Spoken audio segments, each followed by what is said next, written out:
Okay, so get this, right? What if, like, one day the government just decided to rewrite all the textbooks? Yeah. Like, not just a little bit. I mean, totally change what kids are learning based on, like, their own ideas. Mm. Well, that's kind of what's happening in Afghanistan right now. The Taliban's, like, totally overhauling the whole education system. It's a big move for sure. It's like using education to, not only change what people know, but like how they actually think. Yeah, yeah. And the crazy thing is how fast they're doing it. Right. So we're doing a deep dive on this, and the expert we're looking at is Enayat Nasir. Okay. He's an educational policy scholar, and he's actually worked in Afghanistan, and he says that all the textbooks up to like 8th grade are done already. 8th grade. Wow. That's most of the kids' education at that point. It's like they're trying to hit the reset button on a whole generation. Totally. And it's not just some random teachers doing this. Right. Nasir says that the Taliban's supreme leader, he's like directly involved in approving all these new changes. So it's like coming straight from the top, huh? It is. It's like they're trying to totally rebuild their society through education. So let's get into the specifics then. Yeah. Like, what are they actually changing in these textbooks? Well, some of it is pretty drastic. Yeah. Like they got rid of art, music, even like social studies and stuff like that. Wow. And those are the subjects that, most countries think are important for kids to like, think for themselves and be well-rounded people. So it sounds like they just don't want anyone questioning anything. Yeah, maybe. Right. And then what they're adding is even more interesting. Okay. Like they added a ton more religious studies, and it's all about the Taliban's super specific interpretation of Islam. So was religion a big part of the curriculum before this? Yeah, it was in there, but like nothing like this. Oh. Now they're basically using these teachings to like push their own worldview. So it's like less about learning and more about like indoctrination. That's a really good point, and it's a big difference to understand, Indoctrination is all about like forcing beliefs on someone without letting them question it at all.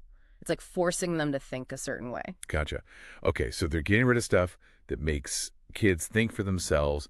They're pushing religion, and it sounds like it's not just about what they're learning, but like how they're learning too, right? Yeah, for sure. And this is where it gets even wilder. Oh, no. They banned any pictures of like living things.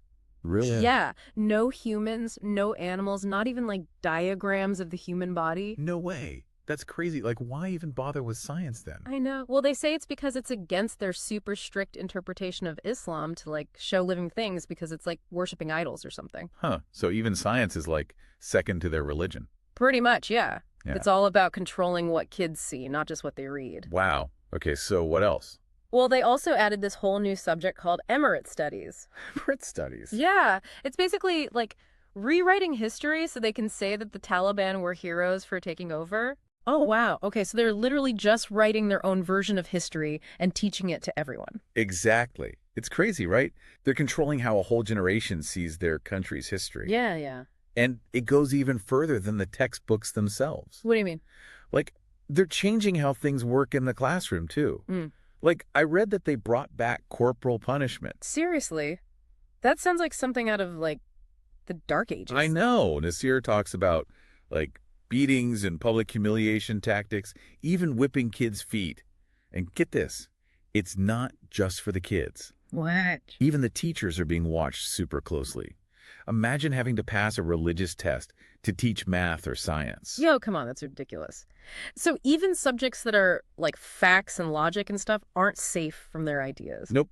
If you want to be a teacher in Afghanistan, you have to totally agree with everything the Taliban believes. So they're basically trying to control every single part of education. The books, the classrooms, even the teachers themselves. They are. It's like they're trying to build these little Taliban robots or something. Well, to really understand this, we need to look back in time. This isn't the first time the Taliban's done this whole education thing. Oh, right. Back in the 90s, they did the same stuff, right? Yeah, they did. Like back when they were in power from 1995 to 2001. Okay, yeah, I remember that. They had all these crazy rules about what you could teach and who could teach it. They said things like music and art were against Islam. Oh, wow. And just like now, they use the textbooks to spread their ideas. It was crazy. Like they taught the alphabet using letters like J for jihad and M for mujahideen. No way! I know. They were basically trying to brainwash kids from the very beginning. And what happened because of all that? It was bad, really bad. No one felt free to teach what they wanted, and tons of people just stopped going to school altogether. The whole system fell apart, basically. Wow, that's scary. It's like a warning about what could happen again if we don't pay attention. Yeah, for sure. It just shows how powerful education can be, but also how dangerous it can be when it's used the wrong way. So we know this isn't the first time the Taliban messed with education in Afghanistan. Right. Back in the 90s, it was a total disaster. It was. Everything just fell apart.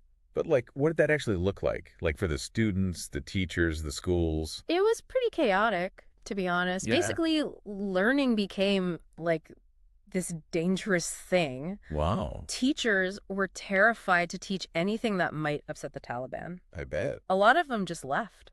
Either quit teaching or left the country altogether. So all the good teachers were gone, and the ones who stayed had to, like, teach whatever the Taliban wanted. Pretty much, yeah. And what about the kids? Well, a lot of parents just kept their kids home.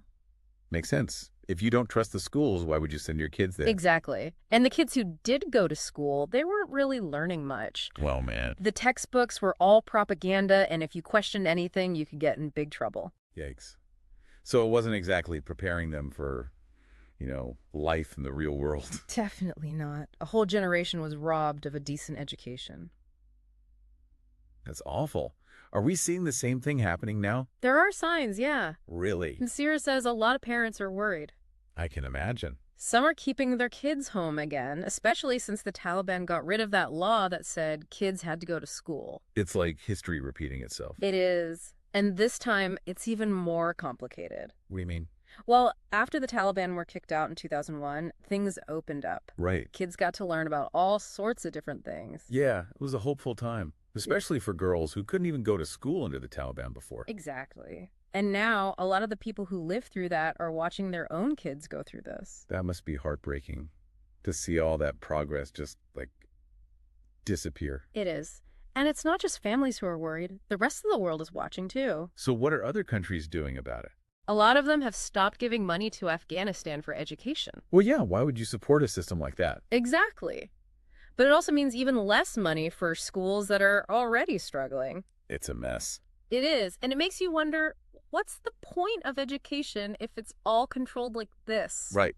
Like, can a country even succeed if people can't think for themselves? Big questions. It makes you think about the long game here. Can the Taliban really control everyone's minds? I mean, it seems impossible, right? Yeah. Especially now with the internet and everything. I know. It's like this crazy experiment. Yeah. On the one hand, the Taliban are calling all the shots when it comes to what kids learn. But Kids can still find other information online. so it's like this battle for their minds. Totally. We don't know who's going to win. So what does history tell us? Any reason to be hopeful? Well, even when the Taliban were in control before, people found ways to learn. Really? Yeah, they had secret schools hidden away. Sometimes women would teach kids in their own homes. Wow. So even then, people wanted something more. They did. It's pretty inspiring, actually. People will always want to learn, no matter what. Yeah, that's a good point. Those secret schools, huh? Like families risking it all just so their kids could learn something different. Yeah, it makes you wonder what these kids today are thinking, you know? Growing up with the Taliban always in charge. Right, like their textbooks are telling them one thing, but then they see a whole different world out there. It's like they're living in two different realities. Yeah, how do you even make sense of that? I don't know, but it's interesting to think about what'll happen when they start seeing other points of view, you know? Yeah. Like, will they reject it all? Or will they, question everything they've been taught? It's kind of like a big social experiment, right? Yeah.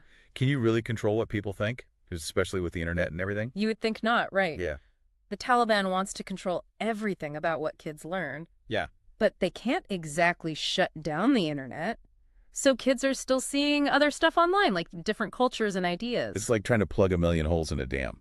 Exactly. Information always finds a way. That's what makes this whole thing so unpredictable. You've got the Taliban wanting total control, but you've also got the Afghan people who are, incredibly resilient. And then you've got the internet just, blasting information everywhere. So what can the rest of the world even do about this? That's the tough part. Is it enough to just say the Taliban's bad and cut off their money? Right. Or is there a way to, actually help the people who are trying to, keep real education alive over there? It's a hard question. Mm-hmm. But I think we got to remember that this is about real people, Absolutely. millions of them, especially kids. Especially. And they deserve the chance to learn and grow and, like, choose their own futures. Couldn't have said it better myself. And it makes you think, education is about so much more than just school. It is. It's about, like, empowering people and helping them see the bigger picture. And maybe even changing the world, right? Right. So for everyone listening, think about what education means to you. How has it shaped your life? Yeah. And what can you do to support education, not just in Afghanistan, but everywhere? Because everyone deserves a good education. Absolutely. Well, thanks for joining us on this deep dive. We hope you learned something new and that it maybe got you thinking about these really important issues.